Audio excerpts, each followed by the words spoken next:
আসসালামু আলাইকুম প্রিয় দর্শক। এই মুহূর্তে বিশ্বের খুবই গুরুত্বপূর্ণ একটি বিষয় হচ্ছে তেল। সমগ্র বিশ্বে এই মুহূর্তে যে যুদ্ধাবস্থা বিরাজ করছে তার একটি অন্যতম কারণ হচ্ছে তেল।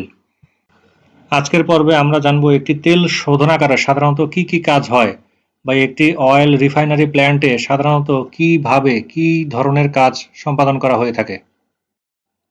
তেল শোধনাগারে অপরিশোধিত খনিজ তেলকে বিভিন্ন শিল্প প্রক্রিয়ার মাধ্যমে ব্যবহারযোগ্য জ্বালানি এবং রাসায়নিক পদার্থে রূপান্তর করা হয়।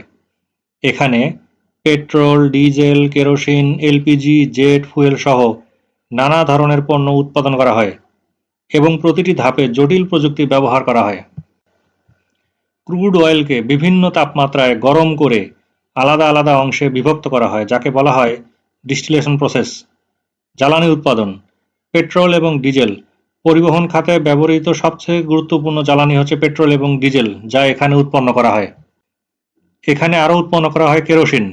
রান্না এবং আলোকসজ্জার কাজে এটি ব্যবহৃত হয়। এখানে উৎপন্ন হয় এলপিজি, লিকুইফাইড পেট্রোলিয়াম গ্যাস। গৃহস্থালী এবং শিল্পে বহুল ব্যবহৃত হয় এবং এখানে উৎপন্ন হয় জেট ফুয়েল, যা বিমান চলাচলের জন্য অপরিহার্য। এছাড়াও আছে নানা রকমের পেট্রোকেমিক্যাল। ইথিলিন, প্রোপিলিন, ন্যাপথা ইত্যাদি রাসায়নিক পদার্থ তৈরি হয়, যা প্লাস্টিক, সার এবং অন্যান্য শিল্পে ব্যবহৃত হয়। প্রতিটি উৎপাদিত জ্বালানি আন্তর্জাতিক মান বজায় রাখছে কিনা তা যাচাই করা হয়। উৎপাদিত তেল এবং গ্যাস বড় ট্যাঙ্কে সংরক্ষণ করা হয় এবং পাইপলাইন বা ট্যাঙ্কার ট্রাকের মাধ্যমে বাজারে সরবরাহ করা হয়। রিফাইনারি প্ল্যান্টের মেইন অংশগুলো হচ্ছে ডিস্টিলেশন ইউনিট, যেখানে ক্রুড অয়েলকে বিভিন্ন অংশে ভাগ করা হয়। ক্র্যাকিং ইউনিট, ভারী তেলকে হালকা জ্বালানিতে রূপান্তর করা হয়। রিফর্মিং ইউনিট, পেট্রোলের মান উন্নত করা হয়। ব্লেন্ডিং ইউনিট, বিভিন্ন জ্বালানি মিশিয়ে বাজার উপযোগী করা হয়। ল্যাবরেটরি, গুণগত পরীক্ষা এবং মান নিয়ন্ত্রণ করা হয়। স্টোরেজ এবং লজিস্টিক্স, সংরক্ষণ এবং পরিবহন ব্যবস্থা নিশ্চিত করা হয়। মধ্যপ্রাচ্য সহ বিশ্বের সমগ্র দেশেরই তেল শোধনাগারের সাধারণ স্ট্রাকচার হচ্ছে এটি। বাংলাদেশের একমাত্র রাষ্ট্রায়ত্ত শোধনাগার হচ্ছে ইস্টার্ন রিফাইনারি লিমিটেড, যা চট্টগ্রামে অবস্থিত।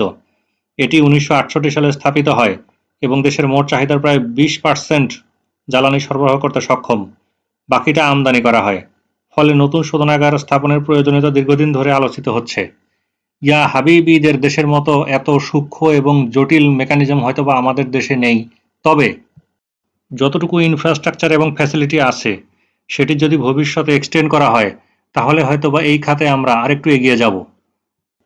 বাংলাদেশে বর্তমানে ইস্টার্ন রিফাইনারি লিমিটেডের দ্বিতীয় ইউনিট স্থাপনের প্রকল্প এগোচ্ছে, যার মাধ্যমে দেশের অপরিশোধিত তেল পরিশোধন ক্ষমতা দ্বিগুণ হয়ে বছরে প্রায় 30 লাখ টন হবে। প্রকল্পটি ব্যয় আনুমানিক 35,000 কোটি টাকা এবং এটি আমদানি নির্ভরতা কমাতে গুরুত্বপূর্ণ ভূমিকা রাখবে। বর্তমানে দেশের জ্বালানি চাহিদার প্রায় 80% আমদানি করতে হয়। নতুন ইউনিট চালু হলে আমদানি চাপ উল্লেখযোগ্যভাবে কমবে। তবে যে রিস্কগুলো ওভারকাম করতে হবে, প্রকল্পের বিপুল ব্যয় মেটাতে বিদেশি অংশীদারিত্ব অপরিহার্য। আধুনিক প্রযুক্তি এবং দক্ষ জনবল প্রয়োজন।